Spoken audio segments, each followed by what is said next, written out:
All right, welcome everyone to the Future Proof podcast. Today we're joined by Michal from Idea Helix. It's a company helping enterprises unlock real ROI from AI by connecting business workflows, data, and intelligent automations in a single platform. Idea Helix enables teams to operationalize AI safely, efficiently, and at scale. So thank you so much for joining me today, Michal. Thank you. Welcome, everyone. Yeah, absolutely. So why don't you go into the origin story of Idea Helix? How did you guys get started, and what problems were you trying to solve? Yeah, we are trying to help the companies to come into the best practice of implementation and get the profits of the processes of the revenue cloud. So it's a combination of they get the best of their products, how they sell it, how they deliver their products, how they service to their customers. We're helping them to time to market, so how quickly they can adopt their offers, their subscriptions, their product portfolio to their clients. And also we are helping some of the clients to come to totally a new world. Like for example, some of the companies or industries which were never, let's say, were thinking that they could be a subscription base. We are opening the doors for companies to be now subscription based offering, and also AI. Nice. Okay, so you're not only helping them streamline things, but you're also opening up other paths to revenue for them as well, which is nice. Yes. Okay, And awesome. yeah, I can give some very good examples here. Like if you think about this, that let's say airlines, airlines was particular the companies which they just offer like airline tickets. They have a strong loyalty programs, but they were never really assigned to the subscription, let's say, offering. Yeah, when recently it is quite common that a lot of airlines companies just start opening and offering the subscription ticket, that you can buy monthly ticket, you commit for 1 year, and generally you can make a reservation and you fly for free as part of your subscription. That's a new totally model, which was like 2 or 3 years ago, was totally like never existed. And that's just one of the example of the new way how the subscription is coming to almost any industries. Got it. What's your guys' mission today as AI adoption kind of accelerates? What are you kind of using and helping companies with the AI part of it? Yeah, that's a very good question. So we are helping of implementation AI.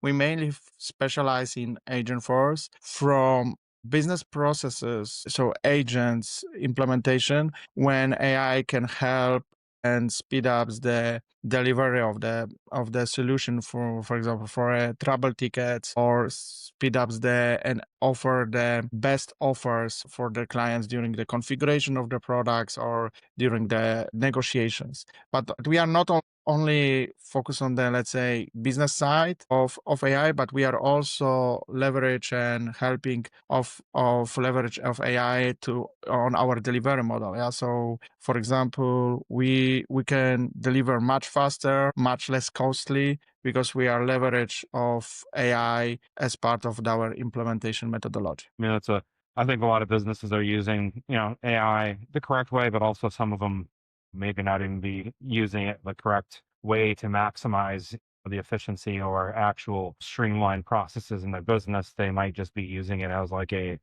internal chatbot, which would be good, or their employees are using it improperly, like, maybe uploading client sensitive data to an LLM, not sure how that interacts with it. So yeah, I guess if you guys are helping them adopt it safely, that's super powerful and really, impactful for that business. Yeah, that's a really valid point. Security and awareness, what you could share it with the AI models and what AI tools you are using. We are really strictly careful on what kind of how we leverage AI. So we are leverage, first of all, enterprise ready, and second is that we are not using any kind of free tools, etc. We adopting the best practice and the future proof AIs which companies can leverage, which is secure ready. Now, we spoke about it briefly before we started the conversation, but what kind of organizations get the most value from your platform right now? Yeah, mainly recently the industry which and the companies coming from telecommunications, they leverage heavily that we are able to deliver much faster and cheaper the for example the CPQ order management solutions. Due to that, exactly, we leverage the agents or AI automations, and on top of it, we are providing the some of the accelerations using the AI agents in their processes. So it means that they are able to reduce their headcounts. They can resolve a lot of, let's say, trouble tickets or technical tickets, which is very common for telecommunications, in automatic way. And on top of it, during the selling their products, they are able to offer their products without the human interaction. Yeah, so agents is able to resolve some of the, let's say, quotes or new offers selling in automatic way. Yeah, that's awesome. Are you seeing a lot of utilization of like actual, maybe even more so, not the chat bots, but actually like a AI, what would you say, like the automation for like if the communication when you call and they pick up like an operator where they can talk to like a client can talk to that operator and they can either answer questions about the business and schedule appointments and things like that? Or are you seeing a lot of utilization for those? Or is it more just kind of like the, the in web page chatbot type, format agent? We are doing both. So of course on the chatbots, but I would say that this is the basic level. Then of course on the voice over. So for example, you can call the call center, and instead of talking directly with the agent, you are with the human agent, you are able to, let's say, change the appointment, change your products, the offers through the automation, through them. But not only this one, what we also doing, that we integrate AI agents with, for example, offerings of analyzing the data. For example, we are doing the agent for data cloud, that system is able to recognize that, for example, the specific customer travel a lot, let's say, to Europe. And based on this one, during the conversation, the AI agent is able to propose the roaming specific package for a specific region based on exactly history, etc. So proactiveness and so on. And as I said, all of this happens, this recommendation, some discounts, appliance, it's happening through the AI agent without any human interaction. That's awesome. Yeah, I use a little bit of the AI agents for certain email providers, and I have like that a motion kind of task manager that has some AI agents integrated with it, and those are very basic ones. So I can only imagine the ones that if you actually integrated it with some thought process, like you guys, how much it can benefit a business by reducing some monotonous tasks that can easily be handled automated. Yeah, that's we see that our customers are recognizing this, and they are really really happy with they see the reduction of the number of, let's say, calls which needs to be handled by the human call center agent. They see the number of satisfaction that customer is finishing the call, and then based on the survey, they see the satisfaction is quite high. So that's exactly all of the automation, reduction of the human interactions. And second, that also that AI agents, sometimes they, like in many cases, they can offer the better fit offers or proposals or recommendations than the human interaction. So that's I think the huge benefit which our customers can recognize. Well, now you guys are so proficient in knowing kind of the AI tools and trends that are actually helping businesses, either reduce costs and streamline operations. What are you seeing? Because there's been a lot of talk out there that the failure rate of a lot of AI initiatives in businesses is pretty high right now. What are you seeing that businesses are doing wrong with AI, or what tools and what kind of process are they implementing that are not really doing any type of like cost savings? Yeah, that's another very good question. So we are recognizing that, first of all, that a lot of our that some of, let's say, the failure of implementations of AI agents or automations is that they don't take into consideration how the quality of the data.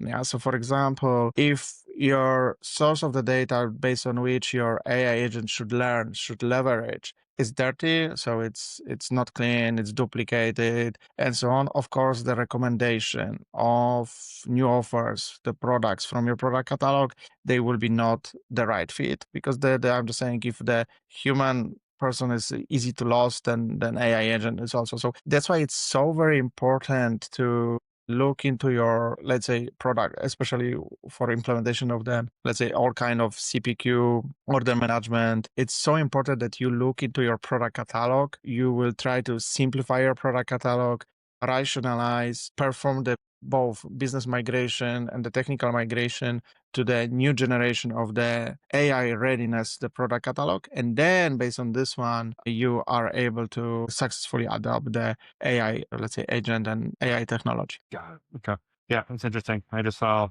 a couple articles recently that was kind of a pretty big focus right now is the kind of like the waste of time and maybe just bad implementation of services or products that would work, but they might have just not worked right for that company, or they just might not got it implemented correctly. So it's really good insight. What do you believe the future of AI is? The many small specialized agents, or are they one centralized intelligent layer? So is it going to be a bunch of little small specialized agents for a business, or is there going to just be one massive, agent that can help with all of like the processes in a business? Yeah, I strongly believe that small specialized AI agents it's much better fit due to that you like what if you try to create some universal, let's say, AI agent for everything, I think it will be too generic and it will be not better fit. So it's much better that like in our company we have a specialized team for, let's say, media cloud, for communication, for energy. That's in such way that I think AI agents should specialize based on the industries or based on even some processes that it will serve the best, because their models will focus and specialize on some nuances of the specific, let's say, industries or processes. Got it. Okay.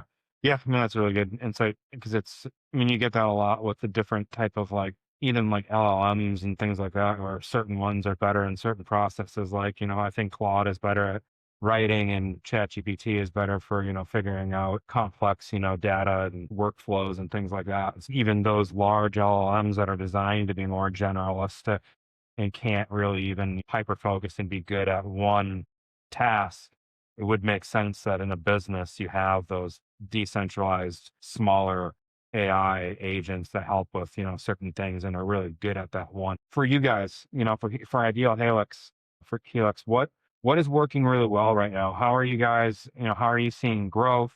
How are you finding growth? And where do you guys see yourself in the next like 6 to 12 months? Yeah, so for sure we are recognizing the grow into the demand for implementation of AI agents, Agent Force here from Salesforce. It's very popular. We are getting a lot of requests to almost for any new projects which we are starting. The Agent Force is must have, Data Cloud is must have. And second thing is that whenever we are implementing, let's say, Salesforce CPQ, order management, or Salesforce billing solution, there is always a ask about, is it AI ready, where we can implement AI. So our company is heavy invested exactly also into the AI solutions and AI readiness. So we, as part of the implementation of Salesforce projects, we have accelerators exactly with Agent Force, with agents specific for the industry. So we are helping here to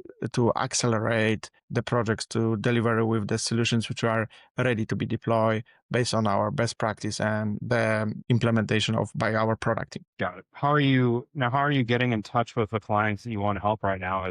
Are you doing a lot of, is it, client, past client referral? Are you guys doing a lot of cold outreach, a lot of warm outreach? Kind of how are you guys getting in front of the people you really want to help? Yeah, so the main is recommendations from our main the Salesforce, who is our partner. We are a partner summit partner, and based that we have delivered a lot of projects, recovered really projects which were red, which was not successfully delivered by the other SIs. The Salesforce asked us here for help, and we step in with our best best subject matter experts, and we cover the project from red to green. And based on this one, our clients are recommending us. And on top of it, as I said, the Salesforce themselves involving us into globally into projects.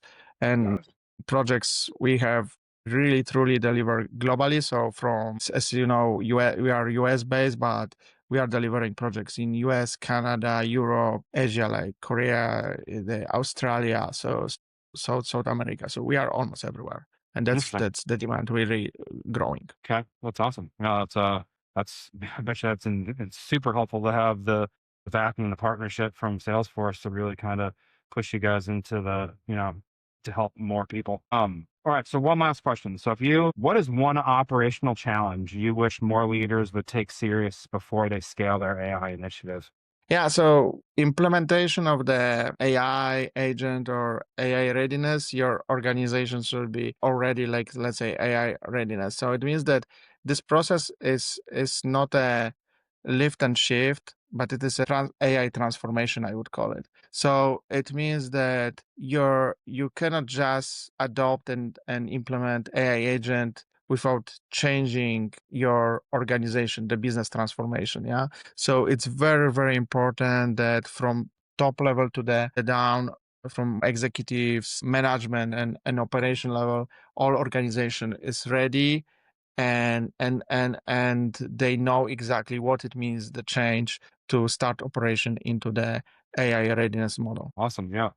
I think that's really insightful. What if somebody wants to talk with you to Ideal Helix about having them, having you help them in their business, what's the best way to get in touch with you guys? Yeah, the best way to is please visit our website, or you can reach out to using my email michal.komarzynski at ideahelix.com, and let's stay in touch. Let me know if any help me or my team could help. So I would be more than happy to schedule a call or something like this. So that would be the best. Okay, well, awesome. Well, thank you so much, Michael, for joining me. It was awesome having a chat with you, and we'll hopefully we'll talk soon. Thank you. Thank you. Great. Thank you very much for the invitation. Yeah, absolutely. Thank you so much. Bye bye.